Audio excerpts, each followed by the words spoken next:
शून्यवादी पाश्चात्य जय श्री कृष्ण चैतन्य प्रभु नित्यानंद श्री अद्वैता गदाधर शिवसदि गौरा भक्तवृंदा कृष्ण कृष्ण हरे हरे हरे राम राम राम हरे हरे. બધાનું સ્વાગત છે. શ્રી રાધા ગોવિંદા ઇસ્કોન મેંગલુરુ તરફથી ચાલી રહેલા આ ક્લાસ લેવલ 2 નો આપણે અધ્યાય 6 ના ભાગ બીજા પર આવી ગયા છે. ને તો શરૂઆત કરીએ આપણે મંગલાચરણથી. નતમસ્તક થઈને શ્રી રાધા ગોવિંદજીના અને શિલ પ્રભુપાદ મંગલાચરણથી શરૂઆત કરીએ. ઓમ જ્ઞાનતિમિરાન્ધસ્યાજ્ઞાનાંજનશલાકયા ચક્ષુરુન્મિલિतं येन तस्मै श्रीगुरुवे नमः. श्रीचैतन्यमनोभीष्टं स्थापितं येन भूतले स्वयं रूपः कदा मह्यं ददाति स्वपदान्तिकम्. वन्देऽहं श्रीगुरु श्रीयुतपदकमलं श्रीगुरून् वैष्णवांश्च श्रीरूपं साग्रजातं सहगण रघुनाथं वितं तं सजीवं साद्वैतं सावधूतं परिजनसहितं कृष्णचैतन्यदेवं श्रीराधा कृष्णपादान् सहगणा ललिता श्रीविशाखान्तांश्च. हे कृष्णा करुणा सिंधु दीनबंधो जगत्पते गोपेश गोपिका कांता राधा कांता नमोस्तुते. तप्त कांचन गौरांगी श्री राधे वृंदावनेश्वरी वृषभानुसुते देवी प्रणमामि हरिप्रिये. वाञ्छाकल्पतरुभ्यश्च कृपा सिन्धुभ्य एव च पतितानां पावनेभ्यो वैष्णवेभ्यो नमो नमः. अनंत कोटि वैष्णव वृंद की जय.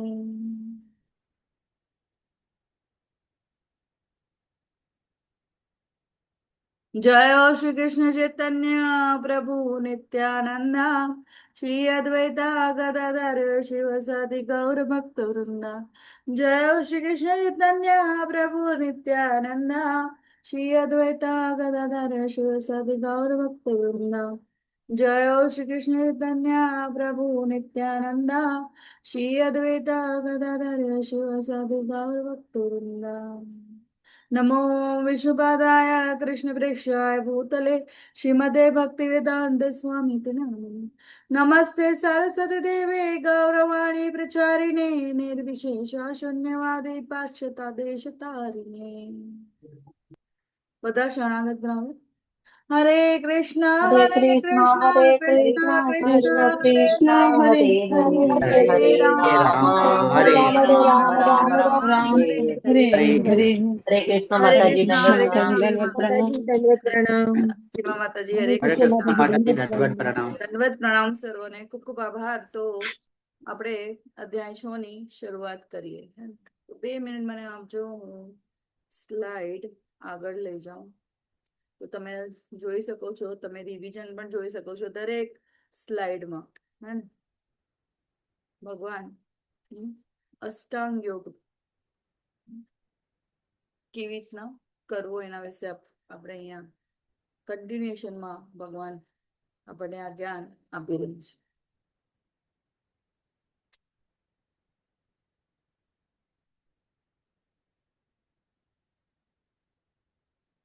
ભક્તિ યોગ અને અષ્ટાંગ યોગ બંને યોગ ઇન્દ્રિય તૃપ્તિના ત્યાગ તરફ દોરી જાય છે. યોગારૂ વૃક્ષ કોને કહેવાય એના વિશે પણ આપણે ચર્ચા કરી.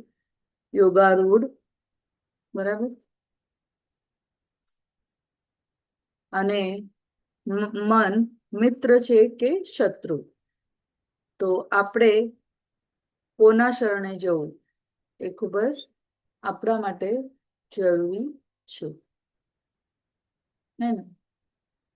સંન્યાસી અને એક ભક્ત ભગવાનની સંપૂર્ણ રીતે સેવામાં લાગેલો છે. એ પોતાનું કર્તવ્ય કર્મ કરતા કરતા પણ હા ભગવાનની સેવા કરે છે. તો આપણે અમરીશ મહારાજનું પણ હા શું કીધું આપણે દ્રષ્ટાંત. અને 8 તબક્કા અષ્ટાંગ યોગમાં તો શું શું કરવાનું હોય અષ્ટાંગ યોગમાં તે 8 અંગ વિશે જોઈએ. હવે આપણે અહીંયા આસન વિશે, આસન કેવું હોવું જોઈએ?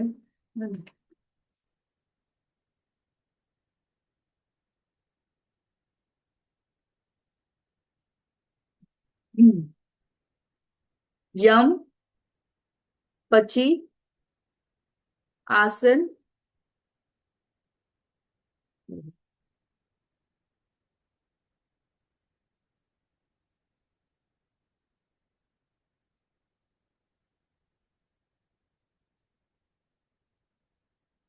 એની આપણે ચર્ચા કરી કેવી રીતના આપણે બેસવું જોઈએ. ક્યારે પણ આપણે જ્ઞાન પ્રાપ્ત કરીએ તો પણ આપણે એ પણ ચર્ચા કરી ચુક્યા.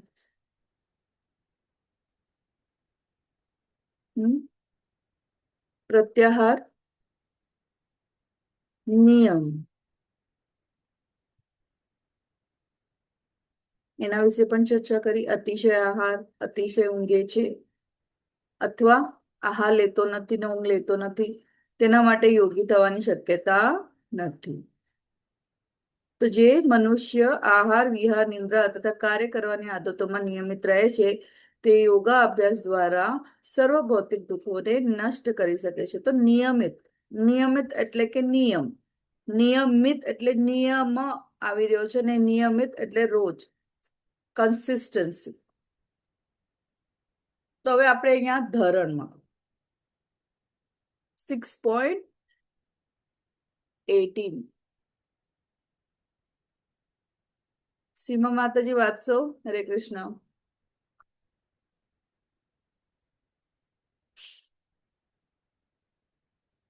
કોઈ આગળ આવે જ્યારે યોગી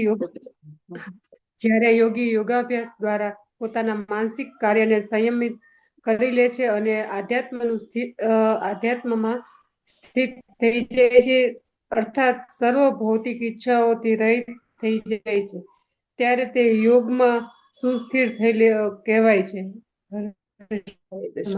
પ્રણામ, ખૂબ આભાર માતાજી. તો જ્યારે યોગી યોગા અભ્યાસ દ્વારા પોતાના માનસિક કાર્યને સંયમિત કરી લે છે, તો માનસિક કાર્યોમાં શું આવે?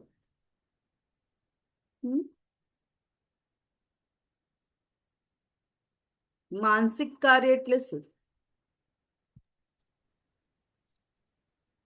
મનથી બધું વિચાર કરવું અથવા તો મનથી મગજમાં બધું કામ નું એક પછી એક કામ મગજમાં દોડાવવાનું, આ બાકી છે, આ બાકી છે, આ બાકી છે, અને મનને સંયમમાં રાખવું અથવા તો એકાગ્ર કરવાની, બધા માનસિક કામ. કોઈને એડ કરવું છે આમાં? કોઈ? શું આપણે દરેક શબ્દોનું એક એક આંકલન કરી રહ્યા છે, તો આમાં કોઈ કહેશે મને એડ કરવા માંગશે?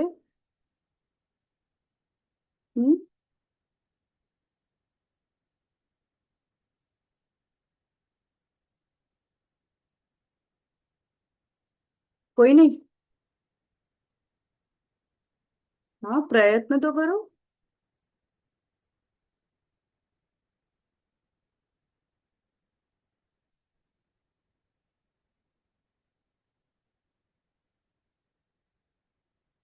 જ્યારે યોગી યોગા અભ્યાસ દ્વારા જે માતાજીએ કીધું મનથી માનસિક કાર્યને સંયમિત કરી લે છે, તો અને અધ્યાત્મમાં સ્થિત થઈ જાય છે. અર્થાત સર્વ ભૌતિક ઈચ્છાઓથી રહિત થઈ જાય છે ત્યારે તે યોગમાં સુસ્થિર. અમુક જ આપણે હવે શ્લોકા લઈશું, એટલે બધા જ ડિસ્કસ કરશું પણ એનો ઓવરવ્યુ લઈ લઈશું. સંપૂર્ણ નિયંત્રિત મન એટલે શું? ક્યારે પણ મનને આપણે ફોર્સફુલી કઈ ના કરી શકીએ.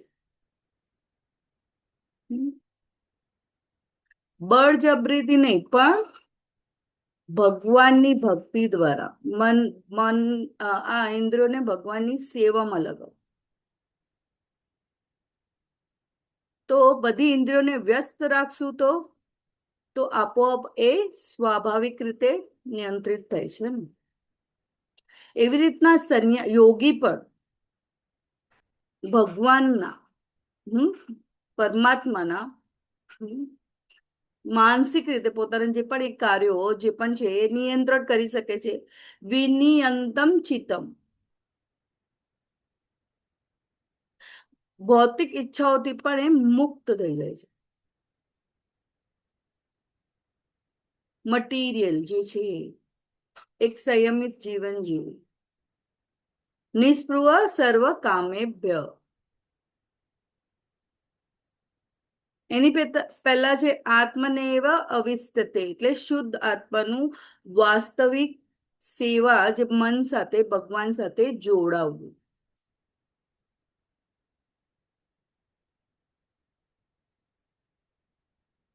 તો જ્યારે યોગી યોગાભ્યાસ દ્વારા પોતાના માનસિક કાર્યને સંયમિત કરી લે છે અને અધ્યાત્મમાં સ્થિત થઈ જાય છે, અર્થાત સર્વ ભૌતિક ઈચ્છાઓથી રહિત થઈ જાય છે, તે ત્યારે તે યોગમાં સુસ્થિત થયેલો ગણાય છે. તો એને કહેવાય ધરણ. બરાબર? મારો મારો અવાજ આવી રહ્યો છે? તમને ડિસ્ટર્બન્સ નથી થઈ રહ્યો ને? હરે કૃષ્ણ. ના બરાબર આવે છે. હા માતાજી, આવે છે સાહેબ. બરાબર છે માતાજી, અવાજ આવે છે. હા. તો અહીંયા શીલા પ્રભુપાદ આપણને ઉદાહરણ આપે છે લોખંડ અને અગ્નિનું.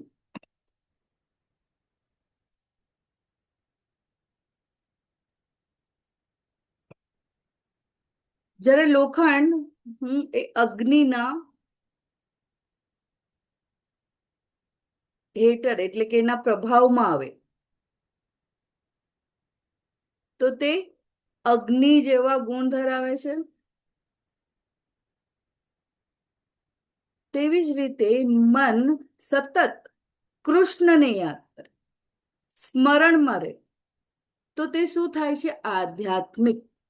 કારણ કે જયારે આપણે કૃષ્ણને યાદ કરીએ છીએ ને, તો હૃદયમાં રહેલા ક્લેશો દૂર થાય છે.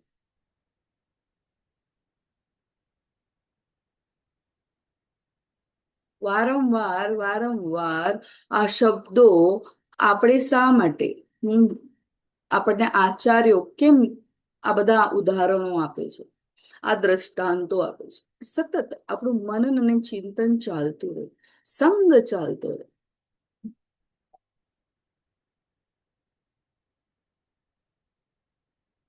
આપોઆપે ભગવાન તરફ ખેંચાય.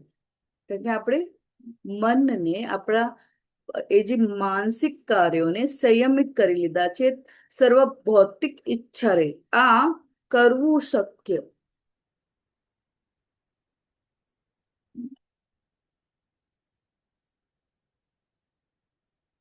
છે, શક્ય છે.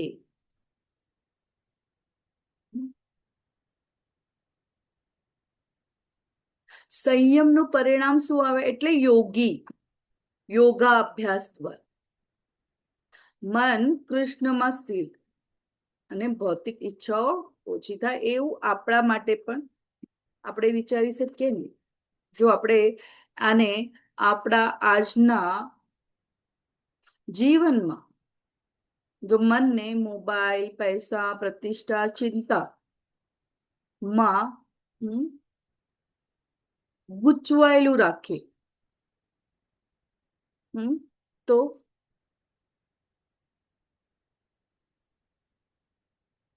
શું થાય?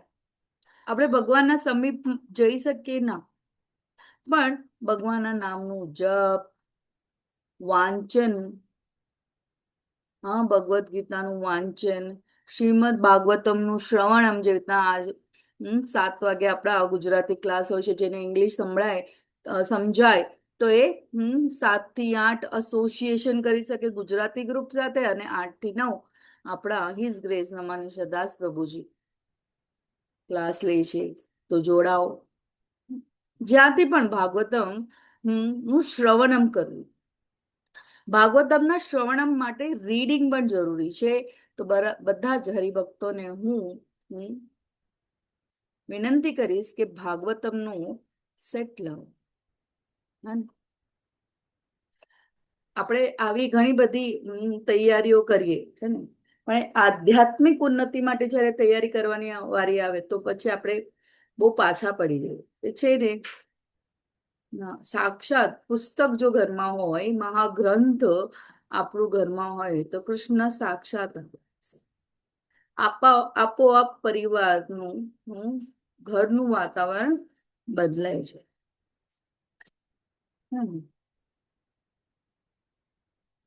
તો જો મન મોબાઈલ, પૈસા, પ્રતિષ્ઠા, ચિંતા તરફ દોડે, તેને દબાવવાને બદલે શું કરવું જોઈએ?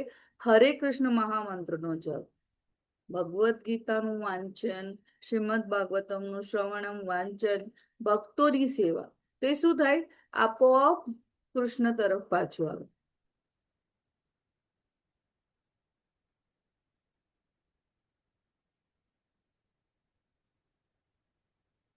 જ્યારે મન ભૌતિક ઈચ્છાઓ છોડીને ભગવાનની પ્રેમમય સેવામાં લાગી જાય,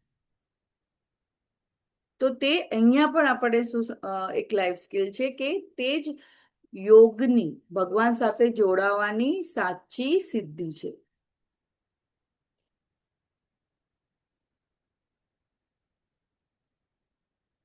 પ્રાણાયામ.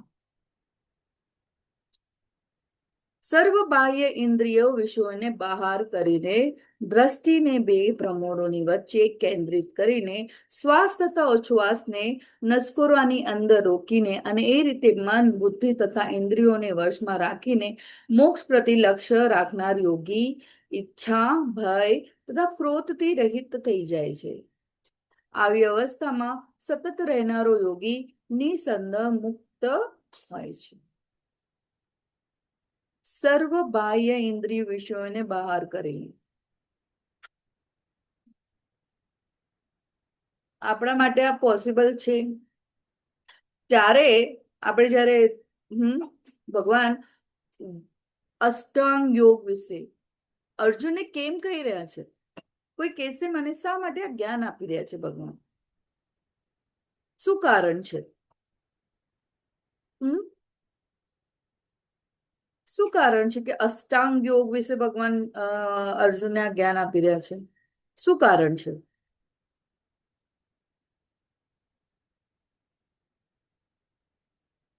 હા,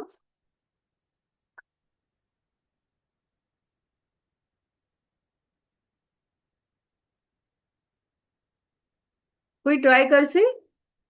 શું કારણ છે? અર્જુન શું કહે છે?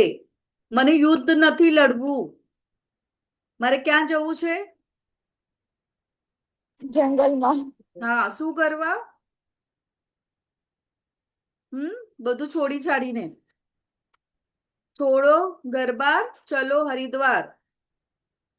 તો અહીંયા આ કર્મયોગ કૃષ્ણ ભાવના યુક્ત કર્મ કરતા કરતા હવે ભગવાન પૂર્ણ રીતે આપણને પણ એક જ્ઞાન આપી રહ્યા છે કે શું કરવું, અને આ કળિયુગમાં શું આપણા માટે સહજ અને સરળ છે. ને સહજ અને સરળ શું છે આપણા માટે? બધી ઇન્દ્રિયોને આપણે કેવી રીતના કંટ્રોલ કરી શકીએ?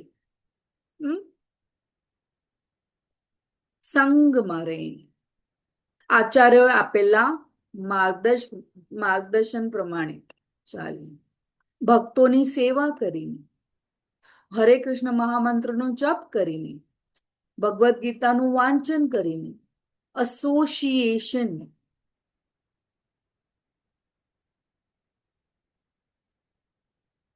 તો યોગનો અહીંયા આપણે શું કરવાનું છે?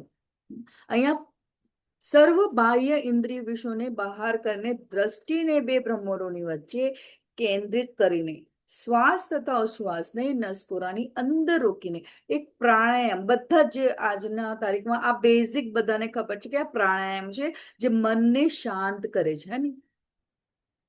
આપણે યોગા ક્લાસ જોઈન કર્યા છે, બરાબર છે, પણ યોગા ક્લાસમાં ભગવાન સાથે જોડાવાનું કોઈ એ પ્રક્રિયામાં આપણને કે છે કે તમે પ્રાણાયામ કરો, શ્વાસોશ્વાસોની પ્રક્રિયા કરવાથી તમને શાંતિ મળશે, અને બધા કરતા પણ હોય છે અને મળતી પણ હોય છે, પણ એ એક બાહ્ય, એક આંતરિક જે મનને ભગવાન સાથે જોડાવા માટેની પ્રેરણા નથી આપતું, બરાબર.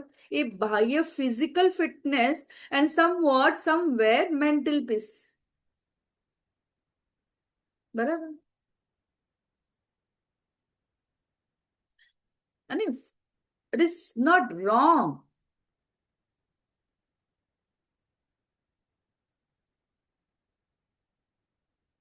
પણ આ વિધિ છે અને કરવાની, ને ભગવાન એના વિશેનું ડીપ નોલેજ આપણને અહીંયા આપી રહ્યા છે કે કેવી રીતના પ્રાણાયામ મન, બુદ્ધિ તથા ઇન્દ્રિયોને વશમાં રાખીને મોક્ષ પ્રતિ લક્ષ્ય રાખનાર યોગી ઈચ્છા, ભય તથા ક્રોધથી રહિત થઈ જાય છે. આવી અવસ્થામાં સતત રહેનારો યોગી નિસંદેહ મુક્ત રહે છે. શેનાથી? આ બધા આંતરિક અને બાહ્ય ક્લેશોથી.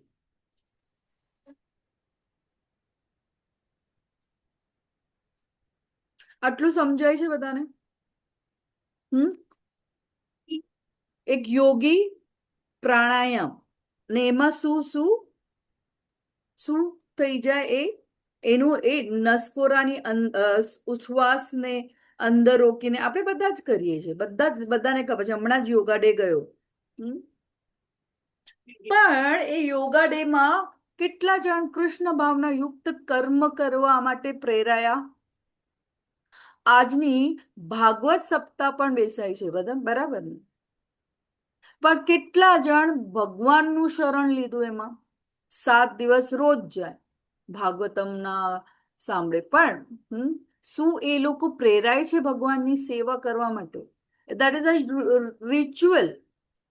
રિચ્યુઅલ પત્યું. આપણે જ્યારે બેઝિક, જ્યારે કોઈનું ઘરમાં મૃત્યુ થયું હોય તો ગરુડ પુરાણ વાંચવામાં આવે છે. કેટલું બધું છે ને, ઇન ડેપ્થ. પણ એ સાંભળીને કોના ચિત્તમાં, કોઈના મનમાં પરિવર્તન આવે છે?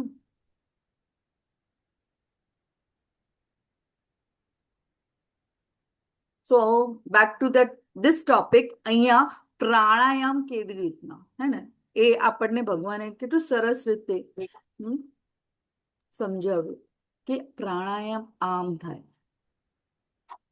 એ ફક્ત શ્વાસોશ્વાસની પ્રક્રિયા નથી, there is a process. પણ અહીંયા પ્રભુપાદ આપણને શું કહેવા માંગે છે કે યોગની પરિપૂર્ણતા ક્યારે છે? જ્યારે મન શ્રી કૃષ્ણમાં, આ સ્વકેન્દ્રિત નથી, આ ભગવાનની સેવા માટેનું છે. તો જ્યારે આપણે ભગવાનની સેવામાં આવીએ ત્યારે આપોઆપ ભૌતિક ઈચ્છાઓ દૂર થઈ જાય, સરળ અને સહજતા. તો ધ્યાન શું છે?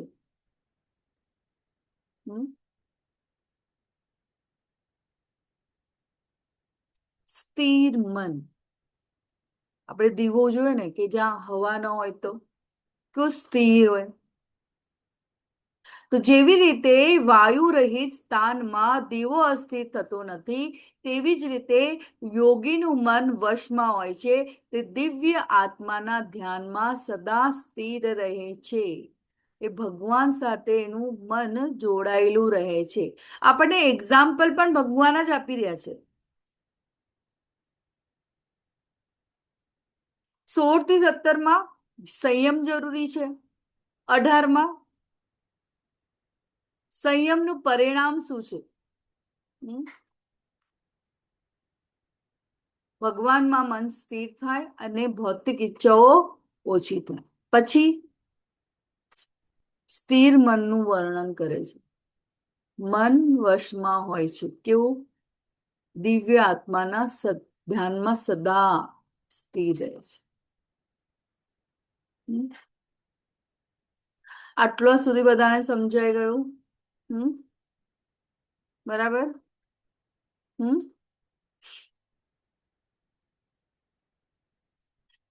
જેને સમાધિ કહેવામાં આવે છે એ પૂર્ણ અવસ્થામાં મનુષ્યનું મન યોગા અભ્યાસ દ્વારા ભૌતિક માનસિક ક્રિયાઓથી પૂરેપૂરું સંયમિત થઈ જાય છે.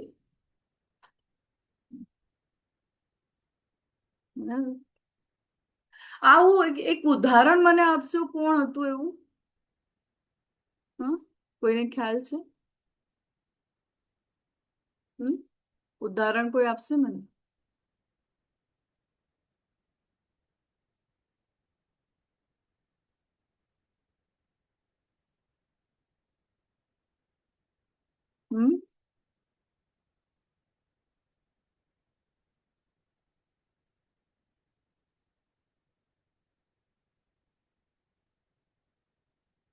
આ સિદ્ધિનું વિશિષ્ટ લક્ષણ એ છે કે મનુષ્ય શુદ્ધ મનથી પોતાને જોઈ શકે છે અને પોતાની અંદર આનંદ માણી શકે છે.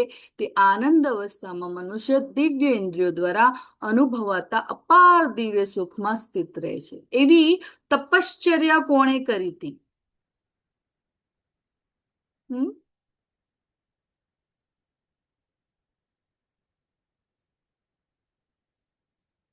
આ એક આધ્યાત્મિક જગતમાં એક હિસ્ટ્રી છે. 5 મહિનામાં ભગવાનની પ્રાપ્તિ કોને થઈ હતી? હરિદાસ ઠાકોર.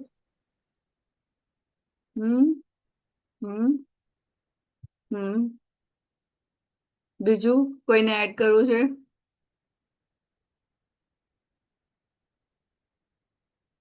ધ્રુવ મહારાજ.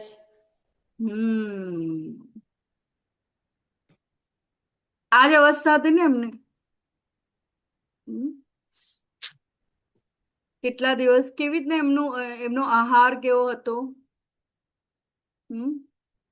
પછી શ્વાસોશ્વાસ જયારે ભગવાન દર્શન આપે છે ત્યારે ભગવાને જયારે તપશ્ચર્યા એક કરતા પગે ઉભા રહેલી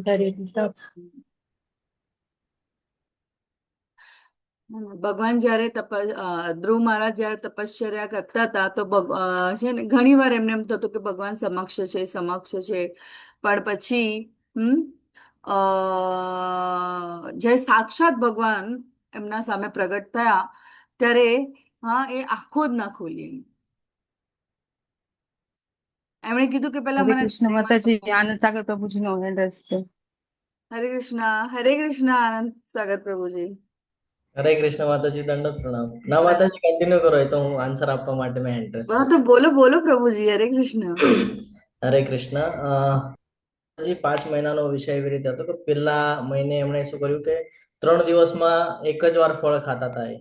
પછી જેમ જેમ બીજો મહિનો આવ્યો એવી રીતે એમણે થોડું હજી સ્ટ્રિક્ટ કરી નાખ્યું કે 6 દિવસે એક જ વાર સૂકા પાંદડા ને જે એવું હોય ને એવું ખાઈને એમનું જીવન ઓલું કરતા હતા. પછી હજી થોડું કઠોર કર્યું. 3જો મહિનો આવ્યો તો 9 દિવસમાં એક જ વાર પાણી પીતા હતા. અને પછી હજી 1 મહિનો પૂરો થયો તો 4થો મહિનો આવ્યો તો કહીએ ને કે 12 દિવસમાં એક જ વાર કહીએ ને કે શ્વાસ ઉપર નિર્ભર રહેતા હતા. એટલે સ્ટ્રિક્ટ કરી નાખ્યું એમણે પોતાને. અને જ્યારે 5મો મહિનો આવે છે ત્યારે એવું થઈ ગયું કે ભાઈ શ્વાસ પણ એવી રીતે લેતા કે ભાઈ એક જ પગ પર ઉભા રહી ગયા હતા અને કન્ટિન્યુઅસ ધ્યાન ભગવાનમાં અને સંપૂર્ણપણે ભગવાનમાં લીન થઈ જઈએ ને એ પ્રકારેનું એમનું સ્ટ્રક્ચર હતું. અને પછી ભગવાને એમને પ્રત્યક્ષ દર્શન આપ્યા. હરે કૃષ્ણ માતાજી. હરે કૃષ્ણ. ખૂબ ખૂબ આભાર પ્રભુજી. ખૂબ ખૂબ આભાર. તો આ સમાધિની અવસ્થા છે.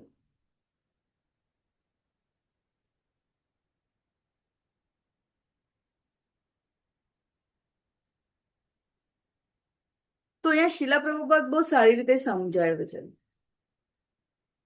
યોગનો અર્થ માત્ર આસન, પ્રાણાયામ અથવા ધ્યાન નથી. સાચો યોગ એટલે કૃષ્ણ સાથેનો આપણો જે સંબંધ આપણે ભૂલી ગયા છે એને પ્રસ્થાપિત કરવો. પ્રસ્થાપિત, ફરીથી સ્થાપિત કરવું. તો જ્યારે જીવ કૃષ્ણ સાથે જોડાય છે ત્યારે ભૌતિક દુઃખોથી એ શું થાય છે? ઉપર ઉઠે છે. એટલે શું છે? એ પોતાની અંદર આનંદ માણી શકે છે. તે આનંદ અવસ્થામાં મનુષ્ય દિવ્ય ઇન્દ્રિયો દ્વારા અનુભવતા અપાર દિવ્ય સુખમાં સ્થિત રહે છે. એ રીતે પ્રસ્થાપિત થયેલો મનુષ્ય કદાપી સત્યથી જુદો પડતો નથી અને આ સુખની પ્રાપ્તિ પછી આનાથી મોટો કોઈ લાભ હોય એમ તે માનતો નથી. એને કહેવાય હાયર ટેસ્ટ, આધ્યાત્મિક. આવી સ્થિતિ પામીને મનુષ્ય મોટામાં મોટી વિપત્તિમાં પણ વિચલિત થતો નથી. એન્ઝાયટી, આપણે થોડું ઘણું આમ પણ થઈ જાય તો આપણે કેટલું આમ એન્ઝાયટી અનુભવ કરે, સ્ટ્રેસમાં આવી જાય, ડિપ્રેશનમાં આવી જાય. ખરેખર સમાધિની આ અવસ્થા એ જ તો ભૌતિક સંસર્ગમાંથી ઉપજતા સર્વ દુઃખોમાંથી પ્રાપ્ત થતી વાસ્તવિક મુક્તિ છે. કાચના ટુકડા જ્યારે ભગવાનના સાક્ષાત દર્શન થાય છે તો કે હું તો મારા પિતાના કરતા વધારે, એને સામ્રાજ્ય, મને એનાથી પણ વધારે મોટું સામ્રાજ્ય મળે. આવા કાચના ટુકડા માટે હું, મારી સામે તો સાક્ષાત ભગવાન, ડાયમંડ કે ને હીરા ઉભા છે. ભગવાન કે છે માંગ, શું માંગ છે?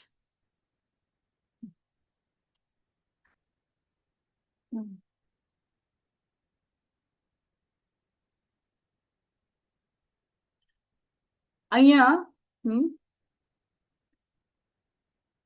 દુઃખ સુખ વિયોગ.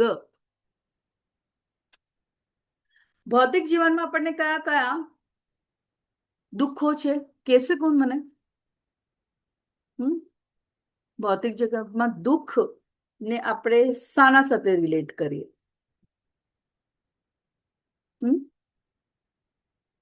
જન્મ મૃત્યુ જરા વ્યાધિ માતાજી. હરિ બોલ, હરે કૃષ્ણ. ખૂબ ખૂબ આભાર માતાજી. જન્મ મૃત્યુ જરા વ્યાધિ. જરા એટલે વૃદ્ધાવસ્થા, વ્યાધિ એટલે રોગ. બીજું પણ છે 3 વસ્તુ: ચિંતા, ભય અને આસક્તિ.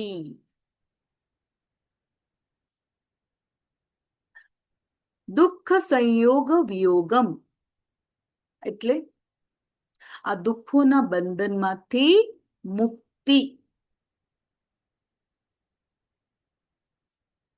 જ્યારે જીવનમાં મુશ્કેલી આવે ત્યારે ભગવાનનું સ્મરણ લેવું, શરણ લેવું, હે ને? શરણ અને સ્મરણ. એમાં કોઈ ઇન્વેસ્ટમેન્ટ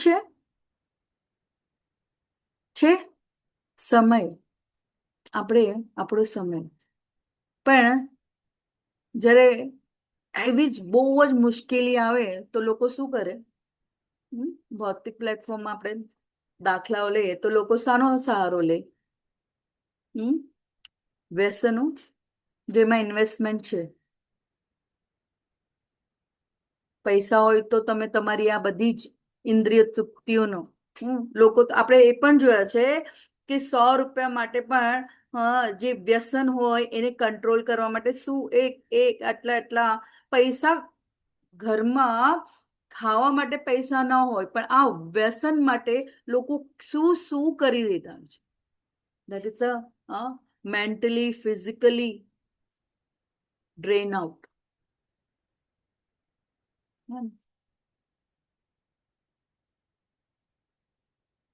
પણ ફક્ત આમાં કોઈ ઇન્વેસ્ટમેન્ટ પણ નથી.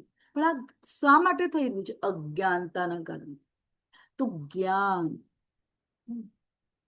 ગુરુનું માર્ગદર્શન અને ભગવાનનું શરણ, બાર્ટર એક્સચેન્જ કરશું ને તો સકામ કર્મ કરતા રહેશું અને એ કર્મ બંધનમાં બંધાતા રહેશું. જન્મ મૃત્યુનું ચક્રવ્યૂહ ચાલુ ને ચાલુ જ.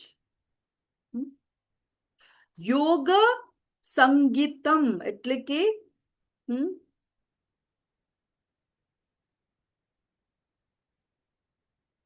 કૃષ્ણ સાથે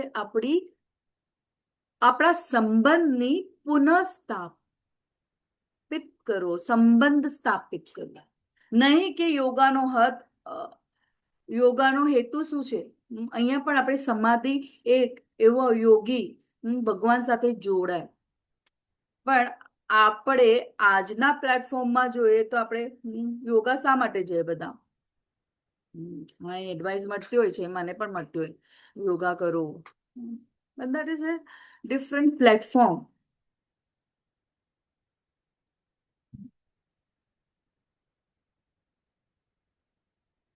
ભગવાન સાથે જોડાવું એ જ સાચો યોગ છે.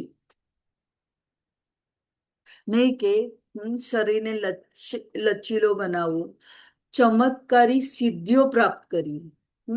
એવો કોણ હતું જેણે એવી સિદ્ધિ પ્રાપ્ત કરવા માટે તપશ્ચર્યા કરી અને એનું આખું શરીર ખવાઈ ગયું? કોણ હતું એ?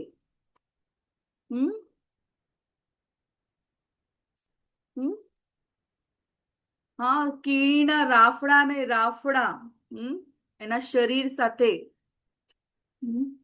કોણ હતું એ? કેટલી હિન્ટ આપવી મારે? હું હિન્ટ આપવા જ નથી માંગતી. હા, હરે કૃષ્ણ. હા, કોણ? અને બ્રહ્માજી સાથે પાસેથી વરદાન પણ મેળવે છે. દિવસ નહીં, રાત નહીં, ઘરમાં નહીં. હવે એટલું હિન્ટ આપો, હવે કેટલું આપો? મેં કદાચ માતાજી કીધું હશે, મને સંભળાયું. હા, તો શું થયું એનું? શું થયું? એટલી ઘોર તપશ્ચર્યા કર્યા પછી પણ શું થયું? પતન, મૃત્યુ. હે ને? કેમ? ભગવાન સાથે નહીં, પોતાની સ્વ કેન્દ્રિત ઈચ્છાઓ પૂર્ણ કરવા માટે. પ્રસિદ્ધિ. તો નિશ્ચયેના એટલે ભક્તિમાં દ્રઢ નિશ્ચય જરૂરી છે. ધીમે ધીમે આવશે. પ્રભુપાદ પણ કહેતા હતા ધીમે ધીમે આવશે.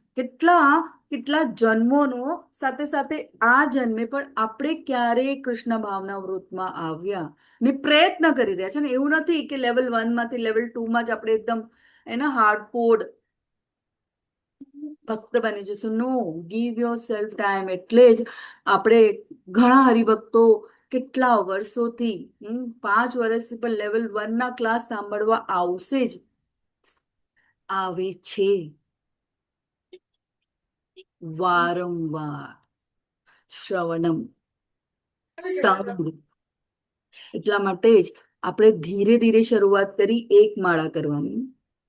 સત્સંગ શું કરી રહ્યા છે? શાસ્ત્રનો અભ્યાસ અને જપ. હવે આપણામાંથી ઘણા બધા એડમિન છે, કો હોસ્ટ છે, શું કરી રહ્યા છે? સેવા. તો એ ધીરે ધીરે પણ નિશ્ચિત રીતે.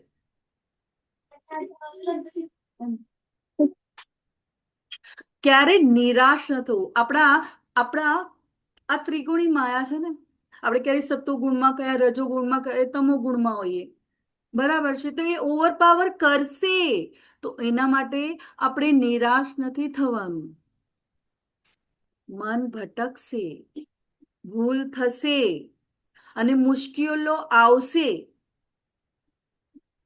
પણ ભક્તિ કે જે આપણે પાથ લઈ રહ્યા છે ને લેવલ 1 થી લેવલ 2 માં જશે આમ તેમ. પણ જે આપણે ભગવાનનું શરણ લીધું છે એને કન્ટિન્યુઅસમાં રાખવી જરૂરી છે. પાછું આવું. એટલા માટે તો પ્રભુપાદ સંઘ વૈષ્ણવ સેવા ને ખૂબ મહત્વ. ભાગવત કેમ એક પ્રોપર એક સ્ટાન્ડર્ડ આખા વિશ્વમાં બધા જ ઇસ્કોનમાં એક સ્ટાન્ડર્ડ એક સિદ્ધાંત જે પ્રિન્સિપલ ફોલો થવો જ જોઈએ. સવારના મંગલા આરતી, જપ, હા, દર્શન આરતી, તુલસી આરતી, નરસિંહ આરતી, તુલસી આરતી, પછી જપ, પછી દર્શન આરતી, પછી ગુરુ પૂજા, પછી ભાગવતમનો ક્લાસ. કેમ આ છે સ્ટાન્ડર્ડ બધા માટે? ટુ સંગ મળે અને એ ચાર્જ થાય માણ. અને એ માયા જે છે ને એકદમ પ્રબળ માયા છે, એકદમ. તો આપણે શું કરવું? આપણે એ દ્રષ્ટાંત પણ આપણા માટે બહુ ઈઝી છે. બાળક સાથે ચાલતા શીખે, પડે, ઊભું થાય, પછી ચાલતા શીખી જાય છે ને. એ જ રીતે આપણે ભક્તિમાં પણ કરવું જોઈએ, પણ સમય આપો. એક જ દિવસમાં આપણે વિચાર, હા, એટલે પણ જરૂરી છે આચરણમાં લેવું. જ્ઞાન સાંભળવા પૂરતું નથી રાખવું, પ્રેક્ટિકલ. જો ડોક્ટરની હું સ્ટડી કરું અને પ્રેક્ટિકલ હું કરું જ ના, તો એ એટલું જ સીમિત છે. જ્ઞાન પછી એ કઈ કામનું જ નથી. બરાબર?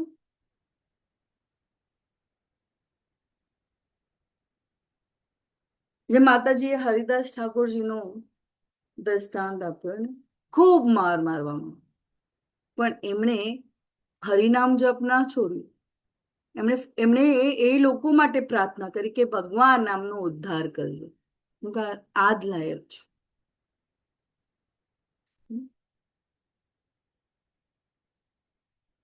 આગળ વધીએ. મને એવું લાગે છે કે મારો સમય આમાં જ આખો આ અધ્યાય પૂરો થાય તો લેટ્સ સી.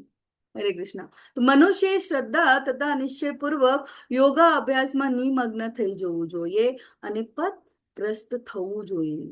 તેણે મનના અનુમાનોથી ઉત્પન્ન થયેલી સર્વ દુન્યય ઈચ્છાઓનો સર્વથા ત્યાગ કરવો જોઈએ અને એ રીતે મન દ્વારા ઇન્દ્રિયોને બધી બાજુથી સંયમિત કરવી જોઈએ. હવે અષ્ટાંગ યોગ વિશે હું પૂછું કે અષ્ટાંગ યોગ જે ભગવાને આપેલા નીતિ નિયમો પ્રમાણે જો આપણે કરીએ તો શું આ કળિયુગમાં પોસિબલ છે આપણા માટે? પ્રશ્ન છે. પોસિબલ છે? ના. કેમ?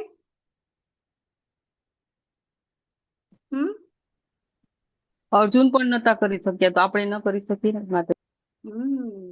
કારણ કે કળિયુગમાં મન ખૂબ ચંચળ છે, હે ને? બરાબર. અને એવી જગ્યા છે આપણી પાસે, શું આપણે આ નીતિ નિયમોનું પાલન કરી શકીએ છીએ? ના. અને જે માતાજીએ કીધું એટલા માટે જ ચૈતન્ય મહાપ્રભુ આવ્યા 550 વર્ષ પહેલા અને આપણને આ મહામંત્ર આપ્યો, સરળ માર્ગ,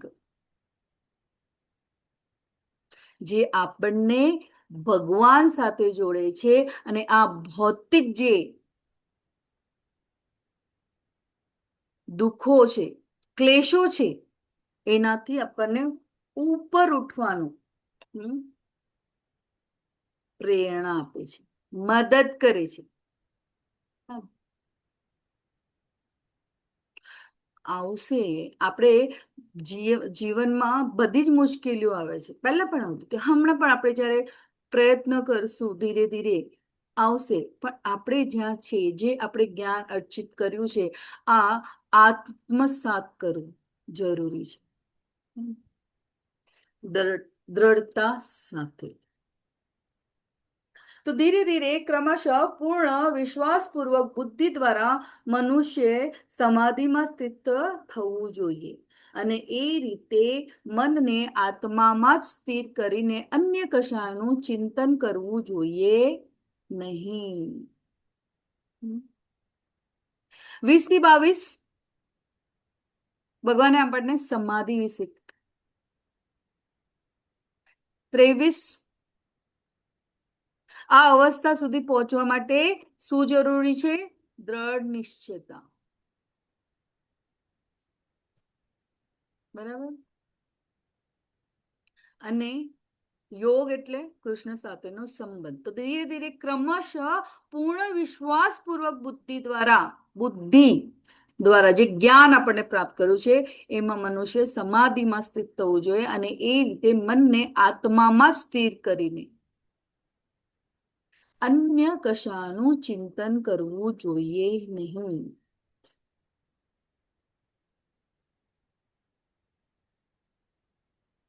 અહીંયા 24 થી 32 નો ઓવરવ્યુ લઈશું આપણે. એ ધ્યાન યોગ વિશે કહી છે. મનને કેવી રીતના નિયંત્રિત કરવું અને કેવી રીતના સર્વત્ર ભગવાનને જોવું. બરાબર. ધીરે ધીરે કીધું ને, કેવી રીતના? Slowly but surely. ઉતાવળ નહીં કરે. જે રીતના આપણે બાળકનું ઉદાહરણ લીધું.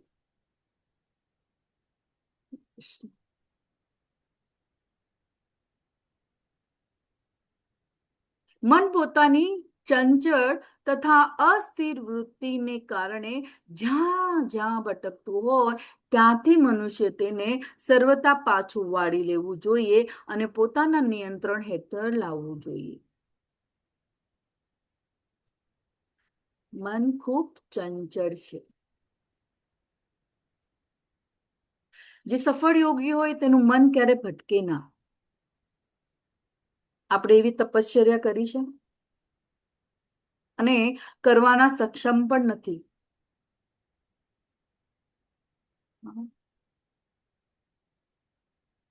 પણ આપણા માટે સરળ અને સહજ શું છે? જપ. જ્યાં છો ત્યાં. ભગવાન કહે છે ને, કશું કરવાની જરૂર નથી, કશું છોડવાની પણ જરૂર નથી. જ્યાં છો ત્યાં તમારા મનને કૃષ્ણ સાથે, તમારા કર્મને કૃષ્ણ સાથે જોડવી.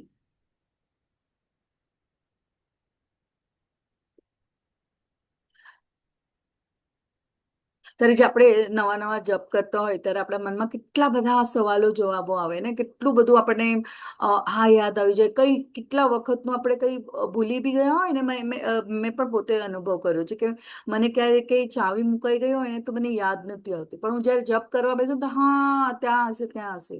ધીસ ઇઝ વોટ મન ચંચળ છે. તો ફરીથી આપણે શું કરવું? હરિનામ ધ્યાનથી સાંભળવું. હરે કૃષ્ણ કૃષ્ણ કૃષ્ણ હરે હરે, હરે રામ રામ રામ હરે હરે. જે યોગીનું મન મારામાં સ્થિર રહે છે તે નિશ્ચિતપણે દિવ્ય સુખની સર્વોચ્ચ સિદ્ધિને પ્રાપ્ત કરે છે. શાંત મનવાળો આરામથી પાપથી મુક્ત, તે રજોગુણથી પર થઈ જાય છે. પરમેશ્વર સાથેની પોતાની ગુણાત્મક એકતાનો સાક્ષાત્કાર કરે છે અને એ રીતે ભૂતકાળમાં પોતાના સર્વ કર્મના ફળથી મુક્ત થઈ જાય છે. શું આવે? જો મન ભગવાનમાં સ્થિર થાય તો આપણા હૃદયમાં રહેલી ઈર્ષા, લોભ, ક્રોધ, મોહ એ શું થઈ જાય છે? એ રજોગુણથી ઉપર ઉઠી પરમ સુખ પ્રાપ્ત કરે છે, ભગવાન સાથે જોડાય છે. બરાબર.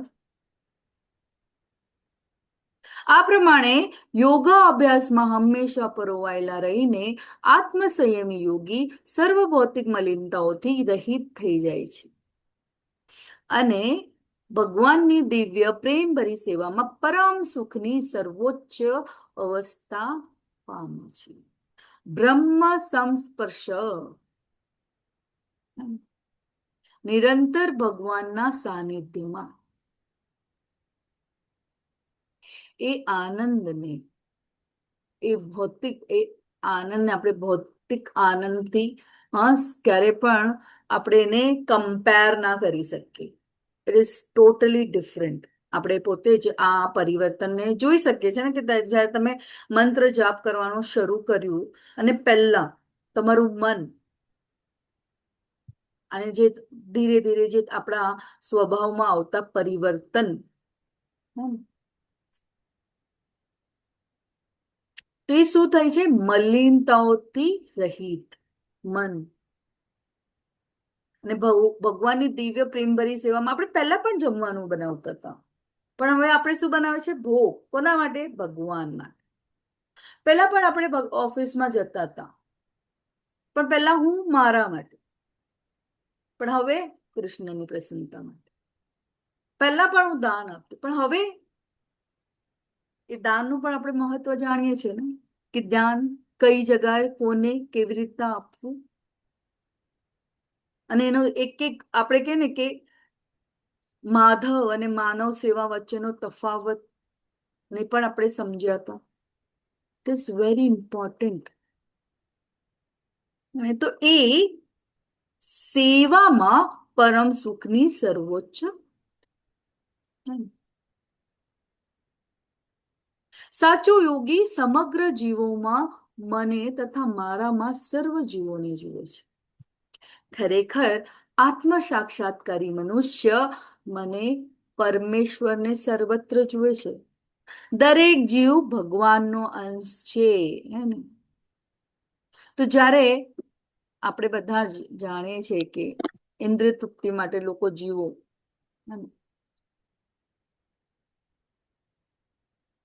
તો એ સાથે પણ તો જ્યારે આપણે બધા જીવોમાં જીવ દરેક જીવ ભગવાનનો અંશ છે, ભગવાનને એની સાથે જોડાયેલા જોઈએ, તે સાચો યોગી. તો એ આત્મ સાક્ષાત્કારી મનુષ્ય મને પરમેશ્વરને સર્વત્ર જુએ છે. તે કોની ઈર્ષા નથી કરતું અને દરેક પ્રત્યે શું છે? કરુણા. સર્વત્ર સમદર્શન. આપણે જોયું ને પ્રહલાદ મહારાજ એમના પિતા માટે, દરેક માટે, એવું નહીં કે પોતાના પિતા, દરેક માટે કરુણા અને કલ્યાણ. અસુરોના એ જ્યારે ગુરુકુલમાં હતા ત્યારે પણ ભગવાનની જ એમને પણ કેવી રીતના જીવન ભગવાનનું શરણ લેવા પ્રેરણા આપતા. જો મને સર્વત્ર અને મારામાં સર્વ પદાર્થોને જોવે છે, તેમનાથી હું કદાપી દૂર થતો નથી. બરાબર ને? બધું જ ભગવાન, અને તેઓ પણ મારાથી કદાપી દૂર થતા નહીં. યો મામ પશ્યન્તિ સર્વત્ર સર્વચમયી પશ્યન્તિ તસ્માહમ ન પ્રણશ્યામિ સચે મે ન પ્રણશ્યતિ.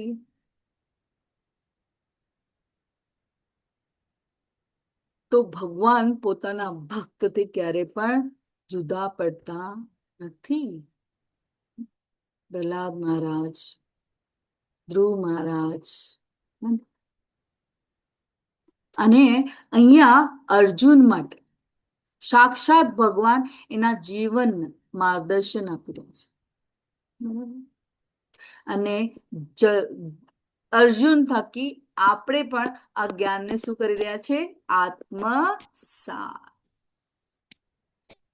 તો જે યોગી મને તથા સર્વ જીવોમાં રહેલા પરમાત્માને અભિન્ન જાણીને પરમાત્માની ભક્તિ ભાવે સેવા કરે છે, તે સર્વ સંજોગોમાં મારી ભાવનામાં રહે છે. બરાબર? જેઓ ગૃહસ્થ હોય, વિદ્યાર્થી હોય, વેપારી હોય, સર્વિસ કરતા હોય, એ હંમેશા પોતાના કર્મને ભગવાનની સેવામાં લગાવે. તે હંમેશા યોગમાં જ છે.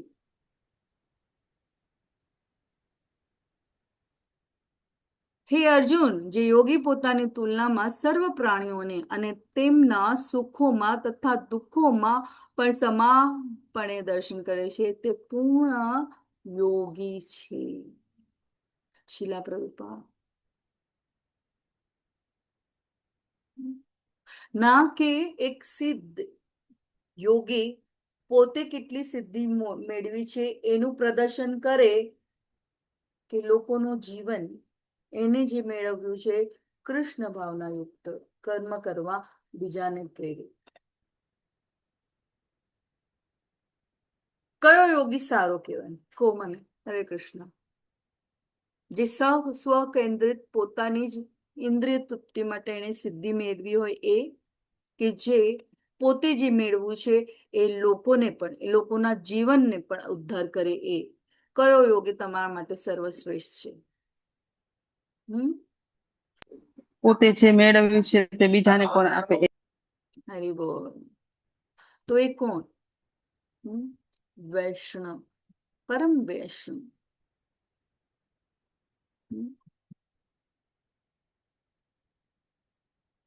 દયા રાખે છે, સેવા કરે છે અને હરિનામનો પ્રચાર કરે.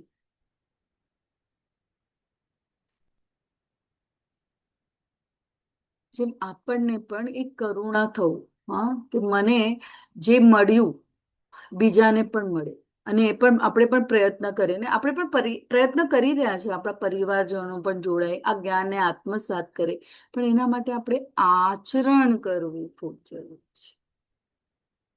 હા, આપણે ભાગવતમમાંથી ઉદાહરણ લેવો તો પ્રહલાદ મહારાજ પિતાએ આપેલા ત્રાસ આપ્યા પછી પણ એ શું વિચારે છે? ભગવાન પાસે પ્રાર્થના કરે છે એમના માટે.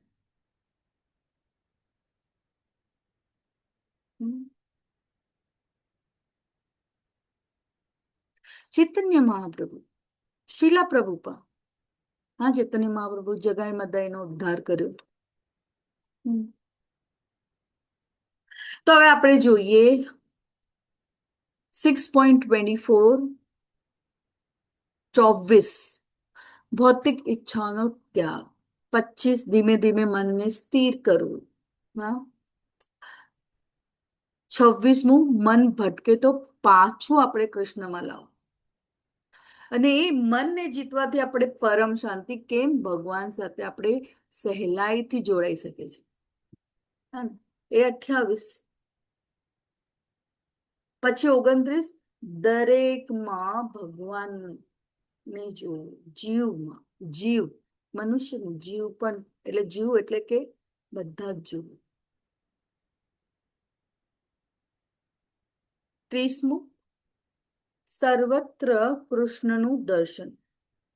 અને 31મું, દરેક સ્થિતિમાં કૃષ્ણ સેવા કરવી. ને દરેક પ્રત્યે દયા અને સમભાવ, સમાનપણે દર્શન કરે છે તે પૂર્ણ યોગી છે. તો આપણે કાલનો અહીંયા આપણો વિભાગ 1 પૂરો થાય છે અને અડધો કલાક છે, એમાં આપણે બીજો વિભાગ પૂરો કરવાનો છે. 32 સુધી આ બધું સમજાઈ ગયું. 33 to 47 વિલ સ્ટાર્ટ નાઉ. હરે કૃષ્ણ. તો અસ્વસ્થ મનને નિયંત્રિત કરવાની આવશ્યકતા. મન પર નિયંત્રણ નિઃશંકપણે એક મુશ્કેલ પ્રક્રિયા છે. તેમ છતાં ભગવાન પણ અર્જુનને કહે છે, સતત અભ્યાસ અને અનાસક્તિ દ્વારા જ મનનું નિયંત્રણ આવશ્યક અને પ્રાપ્ત છે. મનને કાબુમાં રાખવાની આવશ્યકતા. અર્જુને કહ્યું, હે મધુસૂદન, આપે જે યોગ પદ્ધતિ સંક્ષેપમાં વર્ણવી તે મને અવ્યવહારુ તથા નભાવી ન શકાય એવી લાગે છે, કારણ કે મન ચંચળ તથા અસ્થિર હોય છે. હવે આ સેલ્ફ એક્સપ્લેનેટરી છે. પ્રેક્ટિકલ આપણા માટે પ્રશ્ન પૂછાઈ રહ્યો છે. અર્જુન તો ધનુર્ધરી, એમણે ટ્રેનિંગ લીધી હતી નાનપણથી. જો એ આમ કહી શકતા હોય તો આપણે કઈ કેટેગરીમાં આવીએ? આપણે ક્યાંથી શરૂઆત કરવી જોઈએ? ઉપરથી કે નીચેથી? છેલ્લેથી પહેલા કે પહેલેથી છેલ્લા?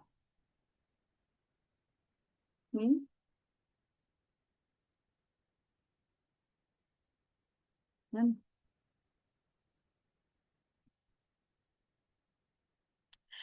ભગવાનના અત્યંત પ્રિય મિત્ર અને મહાન યોદ્ધા પણ વિનમ્રતાથી શું કે છે? હે મધુસૂદન, કે છે ને કે પોતાની મુશ્કેલીઓ ભગવાનની સામે શું કરે છે? રજૂ કરે છે. અને આપણે પણ જાણીએ છીએ ને, અર્જુન કોઈ સામાન્ય વ્યક્તિ નહોતા. જેમ માતાજીએ કીધું કે અર્જુનને પણ અષ્ટાંગ યોગ મુશ્કેલ લાગ્યો. આપણા માટે તો અહીંયા આગળ ભગવાન સમજાવે છે, ચંચલમ હિ મન કૃષ્ણ પ્રમાથી વદ્રડમ. વચ્ચે વચ્ચે એક મિનિટ. તસ્યાહમ નિગ્રહમ મન્યે વાયો દેવી સુદુષ્કરમ. તો શું કે છે? એ કૃષ્ણ મને ચંચળ ઉચ્છૃંખલ દુરાગ્રહિત અત્યંત બળવાન છે. શું? મન.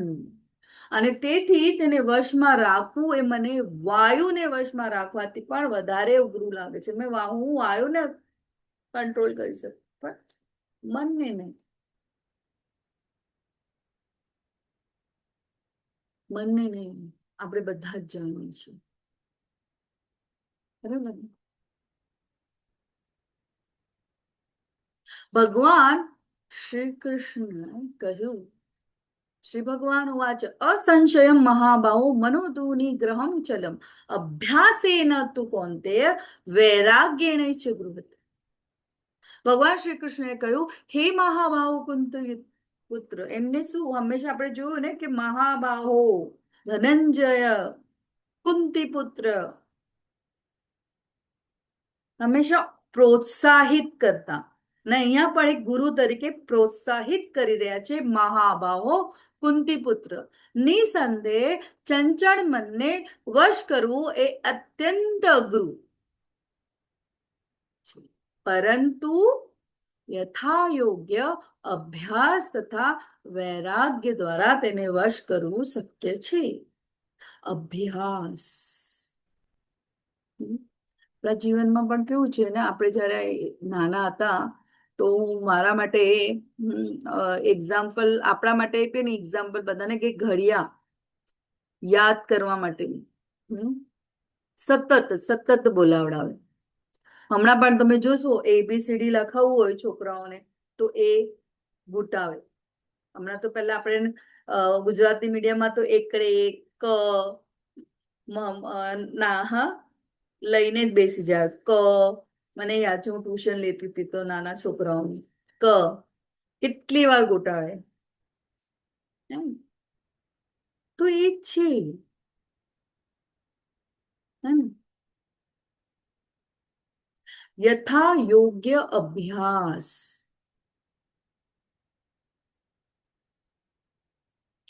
એવું કયા મહારાજ હતા જે મનને બધું છોડીને આવી ગયા પણ મનને નિયંત્રિત કરી ના શક્યા?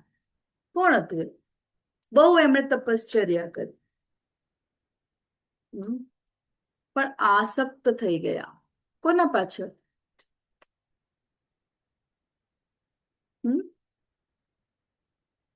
હરણ પાછળ. કોણ હતું એ? જળ ભરત મહારાજ. મહારાજ બરાબર. એક આસક્તિ અજામિલ એક જ ક્ષણ મન ભટકી ગયું. આસક્તિ થઈ ગઈ કોને? ભરત મહારાજને હરણ પર. તો મન પર આપણે સતત શું રાખવું જોઈએ? નજર. હે ને? આપણે બીજામાં રાખ્યું, આ કેવું કરે છે, આ કેવું કરે છે, હું શું કરું છું એ મારા પર મારી નજર નથી પડતી. બરાબર ને? આણે આમ કર્યું, આણે તેમ કર્યું, આણે આમ કર્યું. આપણે આંગળી પણ ચીંધીએ છીએ, ખબર છે ને? આપણે જયારે જપમાળા કરીએ તો આંગળી એક બહાર હોય છે. કેમ? This is what ભગવાને પણ કીધું, અઘરું છે.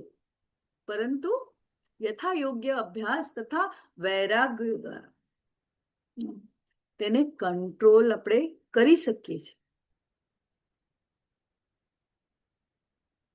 આ આપણે સાંભળવામાં, આપણે પણ હમણાં આટલું બધું ભગવાને આપણને જ્ઞાન આપ્યું, સાંભળવામાં ઉત્તમ લાગે છે ને. હવે જવાબ ભગવાન આગળ આપશે. જે મનુષ્યનું મન અસંયમિત છે તેને આત્મ સાક્ષાત્કાર દુર્લભ હોય છે. બરાબર છે ને, મન વારંવાર ભટકે છે જપ કરીએ ત્યારે પણ. પરંતુ જેનું મન સંયમિત છે તથા જે યોગ્ય ઉપાય દ્વારા પ્રયત્ન કરે છે તેને નિશ્ચિતપણે સફળતા પ્રાપ્ત થાય છે. એ મારો અભિપ્રાય છે. ભગવાન કહે છે, ભગવાન ડિક્લેર પણ કરે છે. અર્જુન પૂછે છે, જવાબ પણ મળી રહ્યો છે. ભગવાન કહે છે થશે, થશે. શરૂઆત છે ને, મન ચંચળ છે પણ એને બળજબરીથી નહીં. આપણે પણ આપણે બધાને ખબર છે કે જેટલું આપણે ના ના ના કરીએ એટલું તે ઇટ ઇઝ વેરી ઇમ્પોર્ટન્ટ. કેવી રીતના? ભગવાનની કૃપા, ગુરુના માર્ગદર્શન અને હરિનામના આશયથી જ આપણે મનને સ્થિર કરી શકીએ છીએ. બરાબર? તો નિશ્ચિતપણે સફળતા પ્રાપ્ત થાય છે. તો નિષ્ફળ યોગીનું સ્થિતિ કઈ? ભક્તિ અધૂરી રહી જાય તો શું ગતિ થાય છે? ને સમય બગાડ્યો.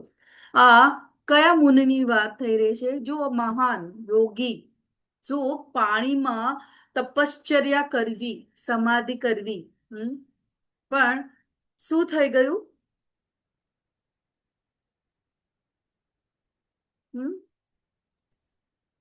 મન ભટકી ગયું. સૌબરી મુનિ. ને ફક્ત વોટ એમણે શું જોયું? બે માછલીઓને.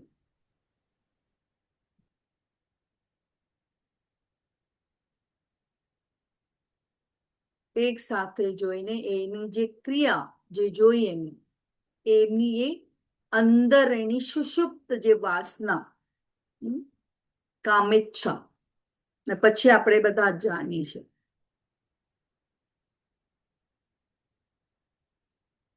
બરાબર? તો એને આપણે સમજવું અને આગળ આપણે એને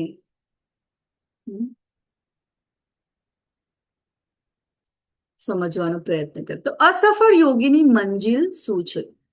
તો અર્જુન કહે છે કે હા ઠીક છે, ભગવાને કીધું કે મનની સંયમતા ફોલો, આપણે પણ ફોલો કરી શકીએ છીએ ને આ બધું, કે હા મારે કૃષ્ણમાં મનને લગાવવું હોય તો જપ સંગ ને બધું કરું.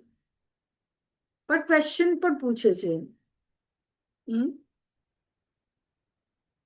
હે કૃષ્ણ, તે અસફળ યોગીની શી ગતિ થાય છે કે જે શરૂઆતમાં આત્મ સાક્ષાત્કારની પ્રક્રિયાને શ્રદ્ધાપૂર્વક ગ્રહણ કરે છે, પછીથી ભૌતિકતાને કારણે તેમાંથી વિચલિત થઈ જાય છે અને તેના પરિણામ સ્વરૂપ યોગ સિદ્ધિને પામી શકતો નથી?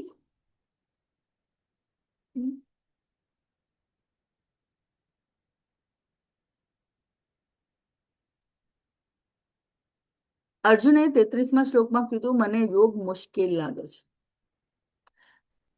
34માં કીધું મને મન અત્યંત ચંચળ અને બળવાન છે. બરાબર? 35માં કીધું ભગવાને અભ્યાસ, નિયમિત સાધના દ્વારા. આપણા માટે શું છે? નિયમિત સાધના કરવું. જેમ આપણે કહીએ ને કે એક એક એકાદશી આવતી જાય તો એક એક જપ વધારતા જાઓ. વૈરાગ્ય જે છે આપણી પાસે એ આસક્તિનો આપણે ત્યાગ કરવો. ભગવાન કે છે યુઝ કરવું પણ ભગવાનની સેવા. તો ધીરે ધીરે ધીરે ધીરે એ આધ્યાત્મિક ઉન્નતિ આપણે. બરાબર?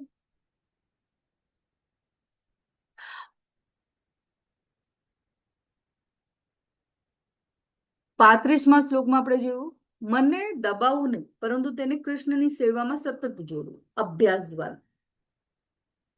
એ ધીમે ધીરે ભૌતિક આસક્તિ દૂર થાય ને આપણે વૈરાગ્ય છે એ આપણે સમજ્યા. હવે 36મા શ્લોક. શા માટે કનેક્શન કરવું એટલે આપણા માટે ઈઝી થઈ જાય એને સમજવું.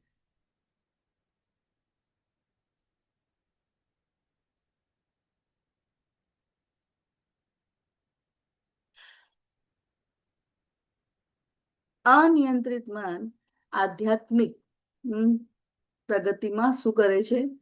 અવરોધ. પણ જેમ ભગવાનનું નામ આપણે લઈએ તો એ આપણે આપણા ક્લેશો દૂર થાય છે. અહીંયા હવે અર્જુનને યોગ ભગવાન સાથે આપણે જોડાઈ તો ગયા, પણ અગર જો પૂર્ણતા પ્રાપ્ત ન થાય તો એની સી ગતિ થાય છે એવો પ્રશ્ન પૂછે છે. આપણા મનમાં પણ એવું થાય ને કે હા, મેં તો હમણાં ભક્તિ ચાલુ કરી છે, ખબર નથી કોણ જાણે ક્યારેક કોઈ વી ડોન્ટ નો ક્યારે પણ કોઈ ક્ષણે શું થઈ જાય તો શું. હે મહાભાવ કૃષ્ણ, શું અધ્યાત્મ પ્રાપ્તિના માર્ગથી ભ્રષ્ટ થયેલો, હવે ભ્રષ્ટ થયેલાના વિશે, અને એવો મનુષ્ય આધ્યાત્મિક તથા ભૌતિક બંને સફળતાઓમાંથી પતન પામતો નથી અને છિન્ન ભિન્ન થયેલા વાદળની જેમ નષ્ટ થતો નથી, જેના પરિણામે તેના માટે કોઈ લોકમાં કોઈ સ્થાન રહેતું નથી.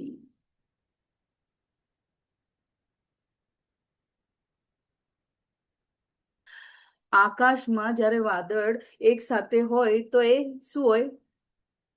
જ્યારે ટીમમાં હોય ત્યારે આપણે વાદળ સાથે હોય ને એ છૂટું પડી જાય ત્યારે એ હવા એને કેવું હલકું હોય ને, એ હવા અહીંયા ત્યાં અહીંયા ત્યાં અહીંયા ત્યાં. ને અહીંયા અર્જુનને એ ચિંતા થઈ રહી છે કે જો એ ભૌતિક સુખ પણ ગુમાવે અને આધ્યાત્મિક સિદ્ધિ પણ ના મળે, સિદ્ધિ એટલે ભગવાન સાથે પણ ના જોડાય, તો એનું એ છિન્નાભ્ર એવું તૂટેલા વાદળનું સુંદર ઉદાહરણ. જો ને કેટલું સરસ છે કે આમાં જ આપણને ઉદાહરણ આપે છે, આપણને ક્યાં લેવા જવાની જરૂર નથી.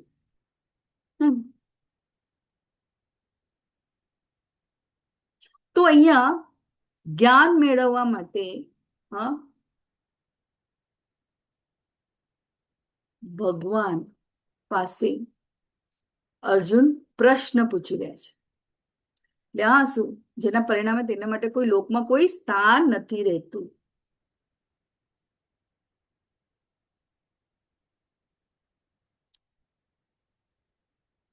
તો કે છે કે મારું આ શંકાનું નિવારણ કરું.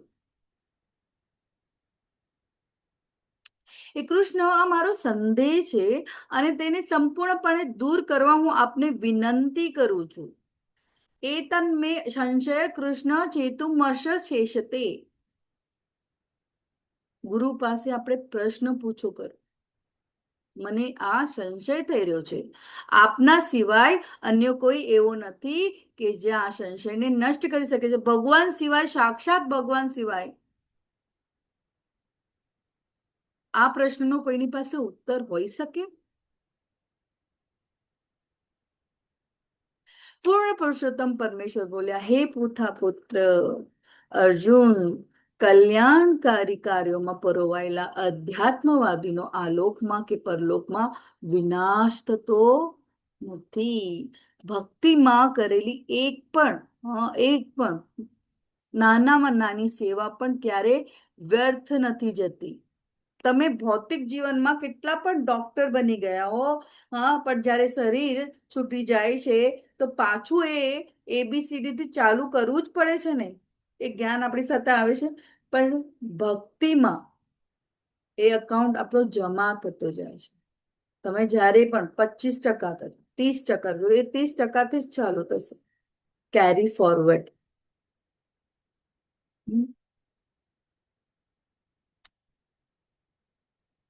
એની ક્યારે દુર્ગતિ થતી નથી, અધોગતિ થતી નથી. ભગવાન અહીંયા શું કરે છે? ખાતરી આપી રહ્યા છે. એનાથી વિશેષ આપણને શું જોઈએ? શું જોઈએ? અંતિમ સમયે અજામિલ નારાયણ નારાયણ નારાયણ. પણ ભગવાન એની પહેલાની ભક્તિને 25 વર્ષ યુવાન વયે એ ભ્રમિત થયા, પણ એની પહેલા ને એ પ્રેરણા પણ આપી કે એ નાના એના સૌથી નાના પુત્રનું નામ નારાયણ રાખે. પણ અજામિલા જેવા આપણે એ કઈ આ બે યમદૂતોનું આપણને વાર્તાલાપ સંભળાવવાનું છે. We don't know, we are not, આપણે એટલી ચેતના કેળવી નથી ને આપણું એટલું એવું આપણું કહેવાય ને કોન્શિયસનેસ ને આપણે એટલે સુધી ને, પણ એ ચૈતન્ય મહાપ્રભુ આવ્યા અને આ સરળ અને સહજ તમારા ક્લેશોને ભગવાનના નામ જપ અને સ્મરણ સાથે જોડવું. તો અસફળ યોગી પુણ્યાત્મા લોકોના લોકમાં અનેક વર્ષો સુધી સુખ ભોગ્યા પછી સદાચારી લોકોના અથવા તો ગર્ભ સીમત લોકોના કુળમાં જન્મ પ્રાપ્ત કરે છે. હવે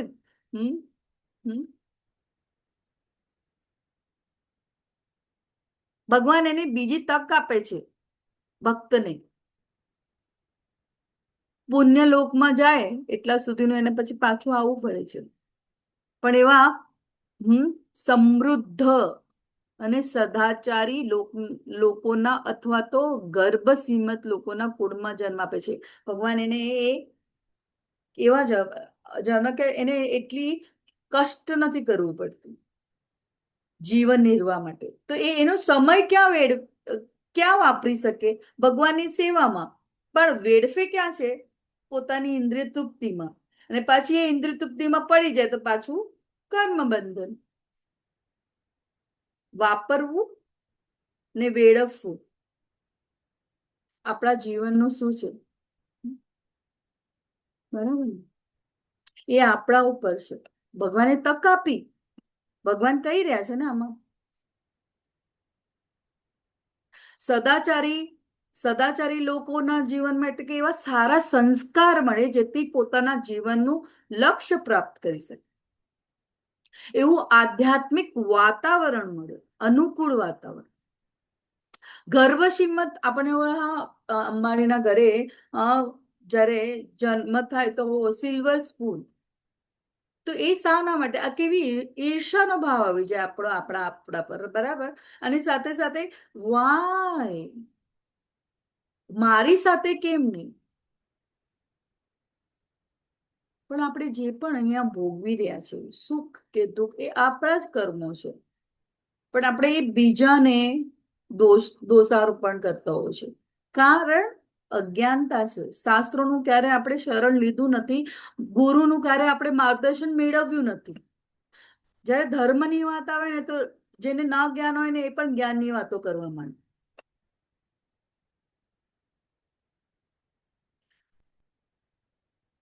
અથવા જો દીર્ઘ યોગાભ્યાસ પછી અસફળ રહે તો તે એવા આધ્યાત્મવાદીના કુળમાં જન્મ પામે છે કે જેઓ અતિશય જ્ઞાનવાળા છે. ખરેખર આ જગતમાં જન્મ પામવો એ અત્યંત દુર્લભ છે.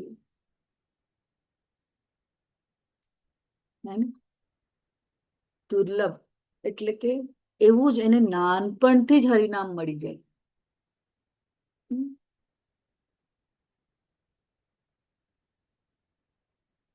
ગુરુ અને વૈષ્ણવનો સંગ મળી જાય અને ભક્તિ સરળતાથી જ્યાંથી છૂટી ગયો ત્યાંથી સરળતાથી આગળ વધે. એટલે કૃષ્ણ ભાવના યુક્તમાં કરેલો કોઈ પણ પ્રયત્ન આગામી જે આવતો જન્મ છે એમાં પણ ચાલુ રહે છે.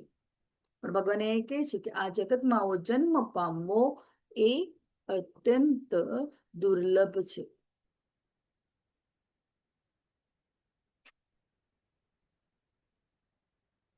ભક્તિમાં કરેલું કોઈ પણ આધ્યાત્મિક કર્મ એ આપણા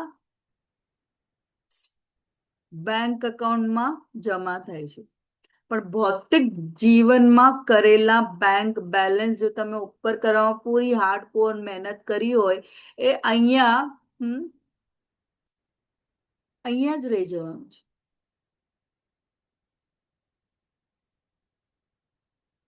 પૈસો તમને સુખી પણ કરે છે, દુખી પણ કરે છે.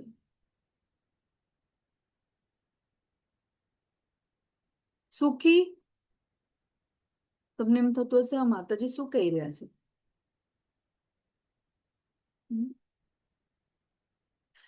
ભગવાન સાથે તમે જોડો તો બધું જ આપણને આનંદમય લાગે. ભગવાન પૈસા જમા આપણે પૈસા જમા કર્યા પછી પણ શું, હા, એનો ભય રહે ને કે એને કેવી રીતના સાચવવું. તો અશાંત મન પણ કૃષ્ણ પર જ છોડી દીધું હોય તો પણ એવું જરૂર નથી કે બેંક અને ઘર ખુલ્લું રાખીને રહેવું. દેટ ઇઝ ધ આપણને બુદ્ધિ પણ ભગવાને આપી છે કે એને કેવી રીતના સાચવીને ભગવાનની સેવામાં લગાવ.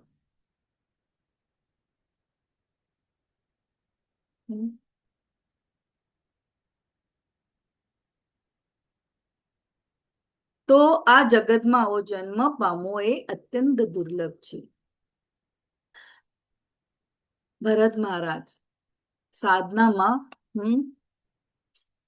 આવી એમને ઘણી બધી એમને કઈ ને કઈ હરણ પર એ આસક્ત થયા પણ એમને યાદ રહ્યું. પછી જડ ભરત તરીકે આવ્યા, અધૂરી ભક્તિ પૂર્ણ કરી. બરાબર. નારદ મુનિ પૂર્વજન્મમાં ભક્તોની સેવા કરી. એ સંસ્કારને કારણે આગળના જન્મ એ મહાન દેવર્ષિ બન્યા. અજામિલ અંતિમ ક્ષણે ભગવાન નામથી તેમને ફરીથી ભક્તિનો અવસર મળ્યો.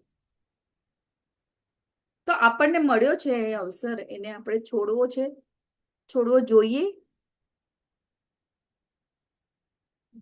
ના માતાજી. તો 36માં મન નિયંત્રિત રહેશે તો યોગ સફળ રહેશે. 37 થી 39માં યોગ ભ્રષ્ટનું શું થાય? ભગવાને જવાબ આપ્યો, ભક્તિ ક્યારે નિષ્ફળ નથી જતી, વ્યર્થ નથી જતી. પુણ્યશાળી અથવા કોઈ સમૃદ્ધ પરિવારમાં આપણનો જન્મ થાય. ને 42માં ભક્ત કે યોગીના પરિવારમાં જન્મ લેવો દુર્લભ છે. અહીંયા આપણે જોઈ ચૂક્યા. તો ક્યારેક ક્યારેક મન ભટકે, ક્યારેક ક્યારેક ઉત્સાહ ઘટે, ક્યારેક જપ ઓછો થાય તો નિરાશ નહીં થવું. ફરીથી એ સંગ મેળવવો, સત્સંગ કરવો, સેવા કરવું, આ શાસ્ત્રનો શરણ લેવું. કારણ કે ભગવાનની સેવામાં કરેલું નાનામાં નાનું જે પ્રયત્ન છે એ આપણને આગળ વધવાની તક આપે છે. આપણે અહીંયા શિલા પ્રભુપાદને જોઈએ, હે, ખૂબ જ 40 વર્ષ સુધી અહીંયા સંઘર્ષ કર્યો, પણ એમણે ગુરુના આદેશને માનીને વિશ્વના ખૂણે ખૂણે જ્ઞાનનો પ્રચાર કર્યો. ખૂબ જ મુશ્કેલી આવી પણ અડગ રહ્યા.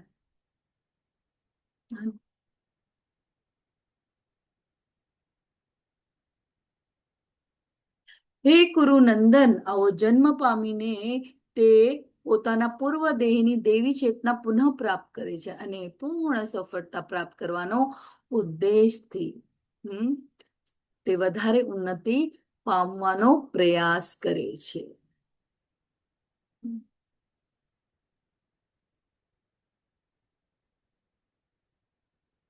પૂર્વજન્મની દૈવી ચેતનાથી તે અનાયાસે આપોઆપ યોગના નિયમો પ્રત્યે આકર્ષિત થાય છે. આવો જિજ્ઞાસુ યોગી શાસ્ત્રોના કર્મકાંડના સિદ્ધાંતોથી પર હોય છે.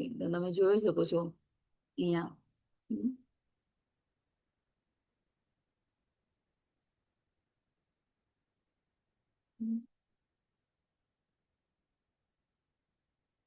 નાનપણથી જ હરિનામ સાંભળવું, સંગ મેળવવો.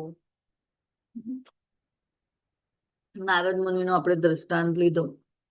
એમણે પણ માતા ખૂબ સેવા કરતી અને એમને એ દ્વારા ચાતુર્માસ આવે એટલે એક સાધુ સંતો પહેલા એવા ઘરમાં જેમની વાસ કરતા, અને કૃપા, એ કૃપા થકી એમણે ઉચ્ચિષ્ટ એમની સેવા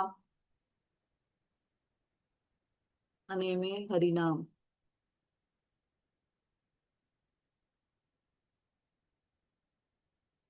તો મહાન ભક્ત બન્યા. તો સંગ મળે તો આધ્યાત્મિક જીવન આપણું સહેલું બને.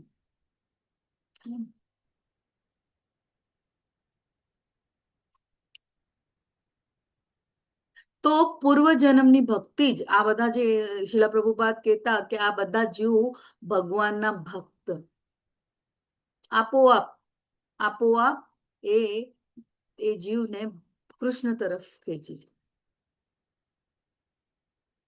વળી જ્યારે યોગી સર્વ સંસર્ગ દોષથી શુદ્ધ થઈને વધુ પ્રગતિ કરવાનો નિષ્ઠાપૂર્વક પ્રયાસ કરે છે ત્યારે અંતે અનેક જન્મોથી સાધના પછી સિદ્ધિ પામીને પરમ ગતિ પ્રાપ્ત કરે છે.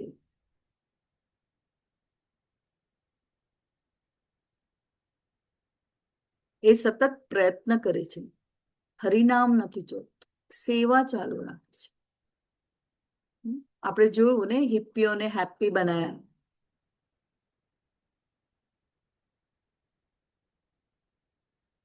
શીલા પ્રભુપાદ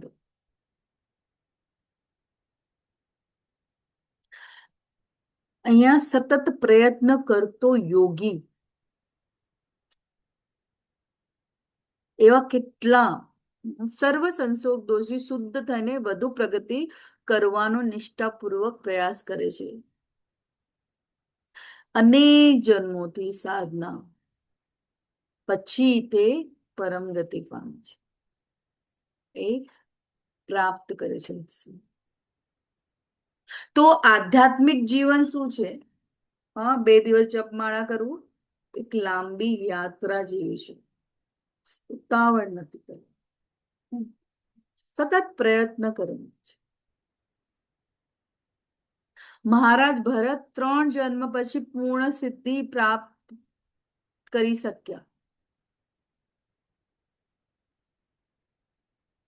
હવે આગળ આપણે જોઈએ નિષ્ફળ યોગી.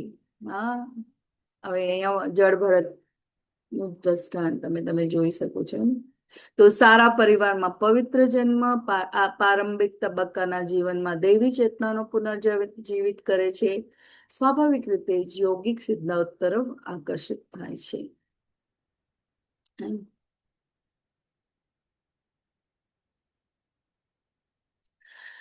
યોગીઓ જ્ઞાની, સકામી, કર્મી અને તપસ્વીઓ કરતા મહાન છે. યોગીઓ જ્ઞાની, સકામી, કર્મી અને તપસ્વીઓ કરતા મહાન છે.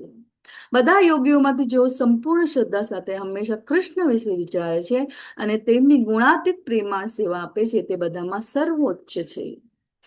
આપણે શીલા પ્રભુપાદનું દ્રષ્ટાંત લઈ ચૂક્યા છે. યોગી તપસ્વી કરતા, જ્ઞાની કરતા, કર્મી કરતા શ્રેષ્ઠ છે.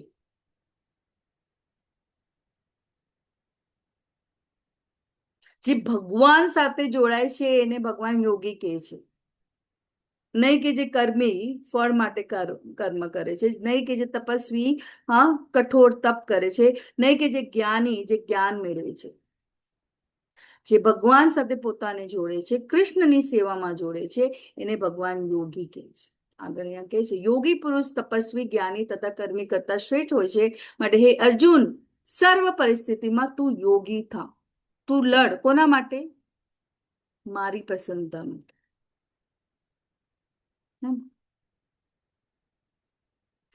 શું કહે છે ભગવાન? તું લડ, તું સર્વ પરિસ્થિતિમાં યોગી થા.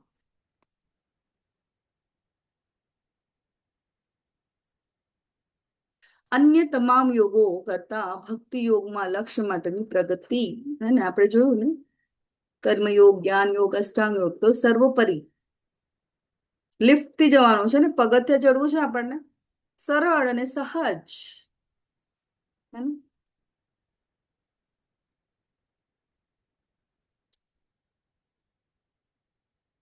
સર્વ યોગીઓમાંથી જે યોગી અત્યંત શ્રદ્ધાપૂર્વક મારું પારાયણ કરે છે, પોતાના અંતઃકરણમાં મારું ચિંતન કરે છે અને મારી દિવ્ય પ્રેમમય સેવા કરે છે, તે યોગમાં મારી સાથે અત્યંત ગાઢ રીતે સંકળાયેલો છે અને બધામાં સર્વોચ્ચ આ જ મારો મત છે.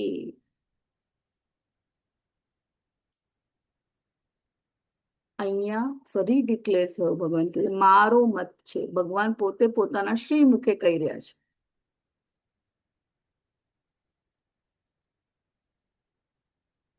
ધ્યાન, જ્ઞાન, તપસ્યા નહીં, પણ જે પ્રેમપૂર્વક ભગવાનની ભક્તિ કરે છે તે ભગવાનના સર્વોત્તમ યોગી છે. આપણે ગોપીઓ, ભગવાનની ગોપ બાળાઓ, હા, ગોપ બાલો, ભગવાનના મિત્રો, એ બધા કોણ હતા? ભગવાનના પરમ ભક્ત.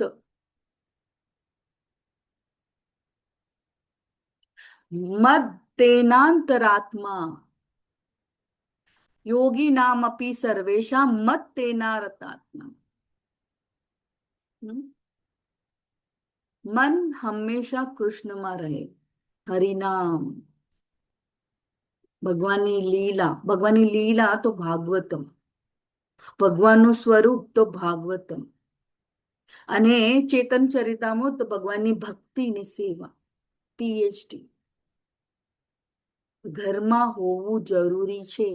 મને જાણવું છે કે તમારામાંથી કેટલા જણ ઇન્ટરેસ્ટેડ છે સ્વયં કૃષ્ણને પોતાની સાથે. શરૂઆત શ્રદ્ધાવાન, ભજતે, અડગ, દ્રઢ વિશ્વાસ, સીમા માતાજી કીધું ને, દ્રઢતા, લક્ષ્ય, જીવનનું લક્ષ્ય, ભજતે, ભજતે કીધું છે, ધ્યાન નથી કીધું. શ્રદ્ધાવાન ભજતે, ભજતે કીધું, ભજતે ન તો ભગવાન કે ધ્યાન, મારું ધ્યાન કરો. ભજતે, સેવા, જપ, કીર્તન, અર્ચન, શ્રવણમ, આ બધું શું છે? ભક્તિ.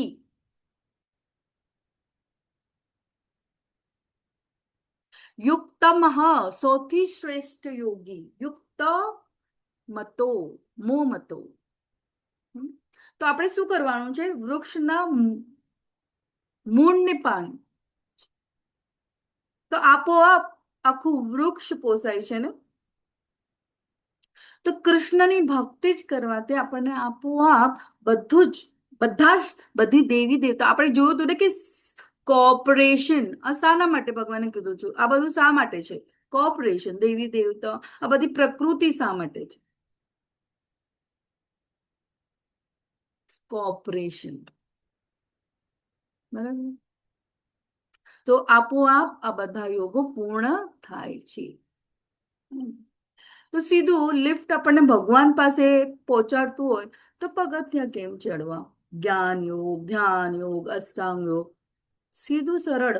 આપણને ચૈતન્ય મહાપ્રભુએ કીધું આપણા માટે કળિયુગમાં સૌથી બેસ્ટ વસ્તુ આ છે, સરળ અને સહજ. તો 42 થી 44 શ્લોક સુધી આપણે કીધું કે પુનર્જન્મ અને પૂર્વ સંસ્કારો આપણને શું કરે છે? આ યોગ, જેની ભક્તિ અધૂરી રહી ગઈ એના માટે, કે કેવી રીતના. અને એ ગર્ભસીમન પરિવારમાં જન્મ લેવું એટલે કે ઇન્દ્રિય તૃપ્તિ નહીં, એ સમયનો સદુપયોગ કરો, પણ આપણે વાપરતા નથી, આપણે વેડફીએ છીએ સમય. અને જે ધન મળે છે તો આપણને એવું લાગે છે ઇન્દ્રિય તૃપ્તિ, અને આપણે જોઈએ છે શું શું પરિણામ આવે છે. 45 સતત પ્રયત્ન કરવાથી પરમ સિદ્ધિ મળે છે. પ્રયત્ન, યોગી જે ભગવાન સાથે જોડાયેલો છે એ કર્મી, જ્ઞાની અને તપસ્વી કરતા સર્વશ્રેષ્ઠ છે. અને અહીંયા 47 શ્લોકમાં આપણે જોયું કે ભક્તિ યોગી સર્વશ્રેષ્ઠ યોગી છે, જે ભગવાન સાથે પોતાના કર્મને જોડી લે છે. ભગવાન માટે કરેલો કોઈ પણ કાર્ય વ્યર્થ નથી જતું. તો આ સાથે મારી વાણીને હું વિરામ આપું છું ને આપણો અહીંયા અધ્યાય પૂરો થાય છે. 10 મિનિટ તમારી વધારે લીધી. વાંછા કલ્પતરુભ્યશ્ચ કૃપા સિંધુભ્યૈવ ચ પતિતાનાં પાવનેભ્યો વૈષ્ણવેભ્યો નમો નમઃ. અનંત કોટી વૈષ્ણવ વૃંદ કી જય. એક સાથે હરે કૃષ્ણ કૃષ્ણ કૃષ્ણ હરે હરે, હરે હરે હરે હરે રામ રામ હરે હરે રામ, રામ રામ રામ હરે હરે હરે. કૃષ્ણ. ખૂબ ખૂબ હરે આભાર. કૃષ્ણ માતાજી, દંડવત પ્રણામ. શ્રી કૃષ્ણ માતાજી, દંડવત હરે પ્રણામ. કૃષ્ણ. હરે કૃષ્ણ માતાજી, સાદર પ્રણામ. હરે કૃષ્ણ. સો